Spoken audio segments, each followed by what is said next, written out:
When will the seventh championship that Kobe and Duncan have been desperately pursuing finally be realized? From 1999 to 2004, they overcame numerous obstacles and jointly claimed all 6 championships. However, due to persistent injuries from years of high-intensity games and overexertion, as well as the aging roster caused by management's inaction, they successively missed the championships in 2005 and 2006. Finally, under immense pressure, the Lakers management actively began operations in the summer of 2006. They first used Van Exel as the main trade chip, dealt with the Kings to acquire the 7th pick, and selected Rondo, a promising rookie with top-tier passing vision and tenacious defense. Then they traded Eddie Jones to acquire Castle, who still had gas left in the tank. The alien, with his contract set to expire, could serve as an immediate contributor, while also helping Rondo grow quickly. In the final step, the Lakers traded Fisher for Gortat. On one hand, this provided more room for Rondo's development. On the other hand, it sought a backup for Haywood, given that Perkins was still absent due to serious injuries after the 2006 finals. Another reason was that the Buss family hoped to minimize expenses as much as possible. It must be said, the infighting within the Buss family has left their recruitment ability truly lackluster across the entire team. At best, there are only 4 players with an overall rating of 80 or above. Fortunately, the Lakers roster has finally become younger. Such a lineup, though not seen by the outside world as a championship favorite, has Kobe Bryant, who is determined to surpass Michael Jordan but has yet to secure a 7th title, clarifying the team's championship ambition by changing his jersey number. Moreover, with his MVP and D4 extraordinary leadership ability, he has led the Lakers barber. Unlike previous seasons, O'Neal's team fell out of the top 4 in their division for the first time, dropping to 6th place in the Western Conference standings, and Shaq descended from the All-NBA second team to the 3rd team. The young Bulls continued to improve, surging to the 2nd-best record in the Eastern Conference, and their center Yao Ming ranked second only to Dwight Howard on the All-NBA second team. Wade was alongside Kobe as the top 2 shooting guards, both earning spots on the All-NBA first team and All-Defensive first team. Moreover, the Bulls' young players maintained excellent attendance rates, with their health far surpassing that of Kobe and Duncan's Lakers. The Lakers' Castle suffered a severe injury during the regular season and was ruled out for the season. But fortunately, Duncan's injury was not serious. A loss may turn out to be a gain. Castle's absence and guidance greatly accelerated Rondo's growth. The Lakers' other young players also made varying degrees of progress, all of which helped the Lakers transform rapidly. They have long evolved from an inexperienced team of the still rising force.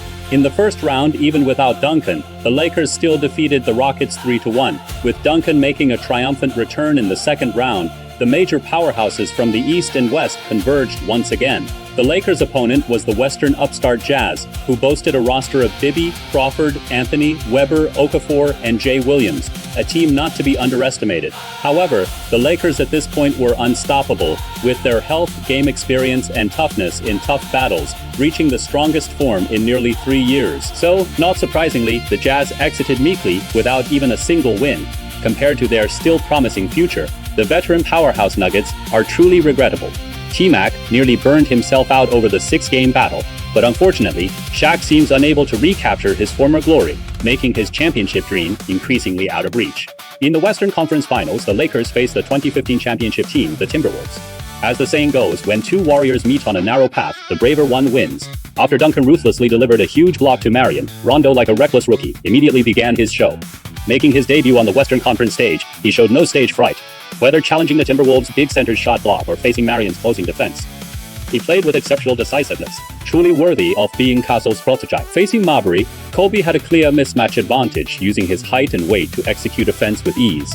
Though the first few exchanges seemed evenly matched, a closer look reveals the Lakers lineup appears to counter the Timberwolves at almost every position. Aside from Marion slightly outperforming Posey, the Timberwolves face varying degrees of matchup disadvantages elsewhere. The Timberwolves head coach may have recognized this issue, but against such a countering lineup, there was little he could do. In the end, they ended their first meeting with a crushing 17-point loss. In this game, Kobe exploded for 40 points, while Marbury was limited to just 14 points, making it clear just how difficult it was for the Timberwolves to turn things around. Fortunately, in the second game, Marbury bounced back strongly and did not fall too far behind in his direct duel with Kobe. However, unexpectedly, the interior defense, anchored by Duncan and Haywood, firmly limited Garnett and Nelson to a combined total of only 14 points. By Game 3 of the series, Kobe once again devoured Marbury, and it would not be an overstatement to say he could score at will. In the fourth game, Marbury delivered his strongest performance of the series, yet still couldn't withstand Kobe's relentless bombardment, which directly led to the Timberwolves suffering a devastating sweep by the Lakers. This outcome might shock the Timberwolves, but the Bulls wouldn't be surprised. Looking back at last season's finals, the Lakers, trailing 0-2, managed to drag the series into a Game 7 solely through Kobe's efforts on an injured leg, before finally succumbing in defeat. As for the pain of losing Game 7 last season, Kobe kept it in mind for the entire season, so much so that on the Lakers' first offensive play, he delivered a stunning driving dunk. Last year's Kobe couldn't keep up with Wade's speed at all, but this time, he is determined to compete with Wade at the highest level. Although Wade had already become a big shot and experienced all kinds of big moments by this time, he never expected Kobe's defense on him to be so overwhelming. Even somewhat over the top, forced to cope hastily, Wade committed turnovers repeatedly, including a 24-second violation and a blocked shot, and even due to Kobe's counterattack to the basket, Butler incurred an additional foul. What is more infuriating is that such suffocating defensive intensity lasted for an entire game, and Wade never found his rhythm as a result. He simply couldn't figure out why Kobe was so furious. But when the Bulls' perimeter core couldn't find an offensive rhythm, their offensive tactics were basically difficult to execute accurately. Thus, the struggling Bulls could only leave Los Angeles in defeat. The Lakers won by 24 points, with Kobe scoring a dominant 38 points, while Wade managed only a meager 13 points. This alone was deeply embarrassing for Wade, who was also a member of both the All-Defensive and All-NBA first teams. To make matters worse, Kobe showed no mercy. At the very start of Game 2, Kobe once again gave Wade a harsh wake-up call. But even a clay figure has a temper, let alone the legendary Flash. The humiliated Wade instantly flared up after Kobe missed the free throw. Wade immediately launched an attack with urgency, and Rondo unfortunately became the scapegoat. Back on defense, Wade gave no quarter, desperately contesting Kobe's shots. Respect is not something to be begged for, and dignity is earned through one's own efforts. Wade's fierce counterattack only excited Kobe instead. The two engaged in a tit-for-tat battle. You stab me with a knife, I will strike back with a sword. You punch me, I will kick you. You take an inch, I will take a foot. The league's top two shooting guards clashed fiercely in this game. Unfortunately, the referee was quite out of sync, frequently calling fouls that disrupted Kobe's playing time into fragments, causing the Lakers to repeat the Bulls' mistake in Game 1. In the end, the Bulls successfully avenged themselves and seized home court advantage. Wade scored 29 points, while Kobe only managed 17, allowing Wade to save face. Therefore, Game 3 between the two teams will undoubtedly be a clash of titans, an ultimate showdown. Certainly, the Bulls were prepared for the Lakers' revenge, especially Kobe's. However, they did not expect that the Lakers' initial strikes would not come from Kobe, but rather Tim Duncan, who became the spearhead in breaching the defenses, showing great aggression on both ends of the floor. Just as everyone was on guard for Duncan's continued outburst, he calmly set a screen for Kobe, who then hit a precise three-pointer. Seeing both the interior and exterior core players of the Lakers find their rhythm, the Bulls head coach quickly called a timeout and adjusted the offensive and defensive focus accordingly. However, a superstar like Kobe is unlike ordinary players. Driven by an intense competitive spirit, he once again unleashed sticky, relentless defense. Wade refused to back down and also fought hard against Kobe on defense, which despite his decent offensive touch, left him with few scoring opportunities and a severe lack of offensive output. Moreover, due to falling into foul trouble too early, the Bulls coach often had to let Wade temporarily steer clear of Kobe's intensity. In terms of momentum, the Bulls were clearly at a disadvantage. Additionally, they had to guard tightly against both Kobe and Duncan, often resulting in a defensive effort that was scattered and inconsistent. Posey, who had been playing low-key defense, unexpectedly became the opponent they deliberately left open. This gambling decision quickly turned into a deadly dagger that sealed the Bulls' fate. With Posey's three-pointers and Kobe's mid-range shots, such firepower forced the Bulls to extend their defense outward, while Duncan effortlessly transformed back into the unstoppable dominant force in the paint. After Duncan's bank shot went in, the Lakers extended their lead to 11 points, but only a minute plus remained for the Bulls, who could never close the gap and could only watch the victory slip away. Yet, amid the intense fiery atmosphere, Kobe and Wade, still unsatisfied, engaged in a fierce one-on-one duel even in the final possession. Despite their mutual admiration in private, they never fraternize on the court. The two players go head-to-head, neither choosing to avoid confrontation. This sheer courage alone makes them the top two shooting guards since 2005. They can win with dignity and lose with grace. Of course, in Game 4, neither wants to be the loser. After the game started, Kobe, Duncan, Wade, and Yao immediately engaged in a fierce battle, with Kobe and Wade tangling on the perimeter, while Yao and Duncan battled in the paint. Yao was on fire, hitting shots easily even outside the paint. With the game at the Bulls' home court and Butler suppressing Posey, along with Chauncey's steady control of the court, the Bulls quickly built a lead of as many as 13 points in the first quarter. The Lakers chased for the entire remaining 3 quarters but were unable to reduce the deficit at all. Basketball is indeed a team sport. No wonder Kobe emphasized when winning the MVP. MVP is a team honor, not an individual honor. After all, without the team's victory, almost no one can win MVP or FMVP. Getting back to the point, although the Lakers lost Game 4, they remain high in spirit. After all, in the remaining 3 games, they still hold the home court advantage. Inside Staples Center, Kobe is always like a god of war. Even a player as strong as Wade was once again suppressed by Kobe. Until there were just over 3 minutes left in the game, Wade finally used a mismatch to break a prolonged scoring drought. The Bulls tenaciously cut the deficit to just 2 points, and the game became a white-hot battle between the two sides. If the score gap is not too large, as long as you keep pushing, it is still possible to tie the game. Every offensive possession must result in a score. A fadeaway jump shot is released. The rebound is firmly secured by Kobe. On the perimeter, Kobe. They really need this bucket. It goes in again. This is already the 9th field goal of the game so far. 9 of 13 shooting. The ball reaches Yao Ming's hands. The ball is stolen. It is picked off by Haywood. On the perimeter, Rondo. Posey has the ball. On the perimeter, Kobe.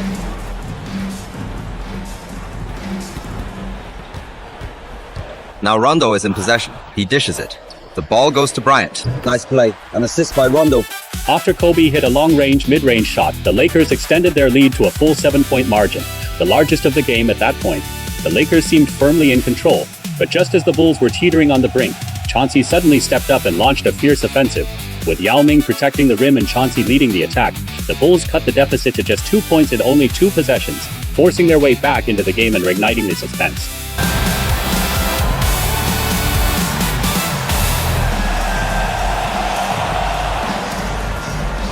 Yao Ming grabs the rebound. Defenders can't keep giving him these shooting opportunities.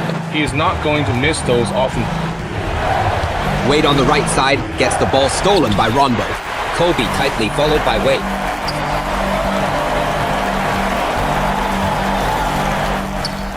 He is being guarded very closely. Thomas grabs the rebound. The shooting percentage in the second half is too low. At this point, passing should be the first option. In a crucial offensive possession, Wade used a screen from his teammate to shake off Kobe and decisively took a 3-pointer. Yao Ming grabbed the rebound and powered through the Lakers' twin towers to score, tying the game in one fell swoop. The Lakers quickly called a timeout. With only 32.8 seconds left, they truly couldn't afford another mistake. On the perimeter, Kobe. The ball goes to Duncan, then back to Bryant. 3-point shot. Yao Ming grabs the rebound. Timeout call. After Kobe missed the offensive attempt, the momentum shifted to the Bulls. Can they deliver a decisive blow? Let's wait and see what happens next. Whether this offensive can succeed is truly significant for them. Now Billups.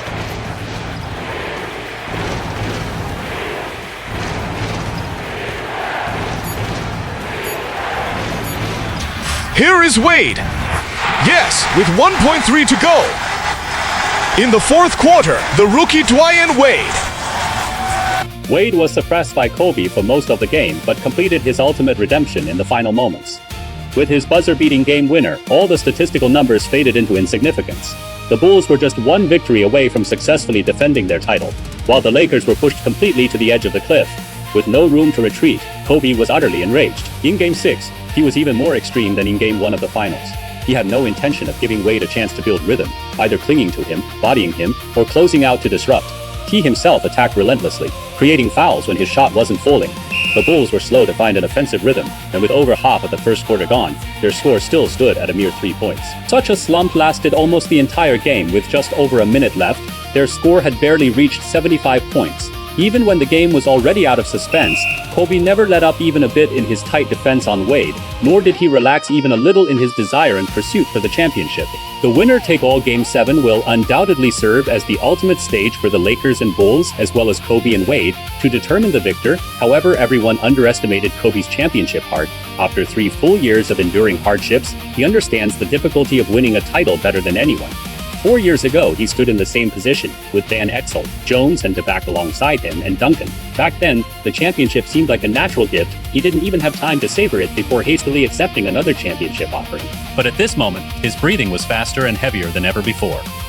3 years from the pinnacle of 6 consecutive championships, to a season-ending injury in 2005, followed by a near miss in 2006, until time arrived at this unforgettable night. Kobe finally completed his redemption. He looked up at the big screen where it clearly read that the Lakers were the 2007 champions. The lost championships and glory he and Duncan had finally reclaimed them with their own hands. Yet, looking around, the league's young talents were springing up like mushrooms after rain. Can Kobe and Duncan still replicate their former dominance? The big shark who swapped careers with Duncan, but ended up empty-handed, where will he go from here? Brothers, if you want to know what happened next, listen to the next chapter.